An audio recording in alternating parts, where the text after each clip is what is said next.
Hello. आई बाबूजी, अभी अभी हमार परम आदरणीय बड़ भाई मुन्ना सिंह बिया जी के कार्यक्रम के विदा भई। अब एक से प्यार मत करना, प्यार हो जाए उसको इनकार मत करना। अरे निभा सको तो निभाना, किसी लड़की का जीवन बर्बाद मत करना। समय ऐसा आ गई बा कि निमन बात तो का निमन लागत नहीं है। जहाँ जाता नहीं सब लोग कहता है ब्यासी निमन निमन गीत गाई, नया नया गाई। पैसा तारा क्या हो? अच्छा इनके के दे दो पैसा तो भी बा। चलो दरबार में आई करो, ऐसा दरबार अकेला से ब्यास लो लदा के जाला।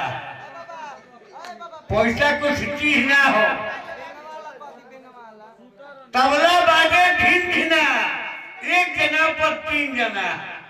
जब आषाढ़ में पानी गिरेला पियर पियर ढाबूस गिरेला तो एगो ढबुसवा पर 3 गो ढबुसवा चढ़ जाने सो। ऊपर वाला ढबुस का कहला बहुत मौज बा, बहुत मौज बा, बहुत मौज बा, बहुत मौज बा। बीच वाला का कहला ताल गुल गुल ऊपर गुल गुल, ताल गुल गुल ऊपर गुल गुल, ताल गुल गुल। नीचे वाला का कहला मोर गईनी मोर गईनी मोर गईनी मोर गईनी।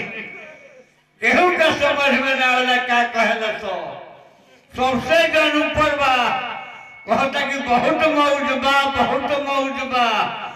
प्रधानमंत्री हलो तो कहता तर गुलगुल ऊपर गुलगुल, तर गुलगुल ऊपर गुलगुल। मुख्यमंत्री हलो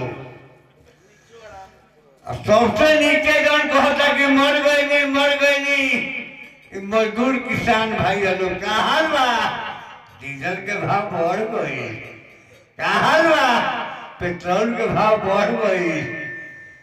आज हमनी के समय आ गई नीमन गीत लोग का नीमन में खेला गो।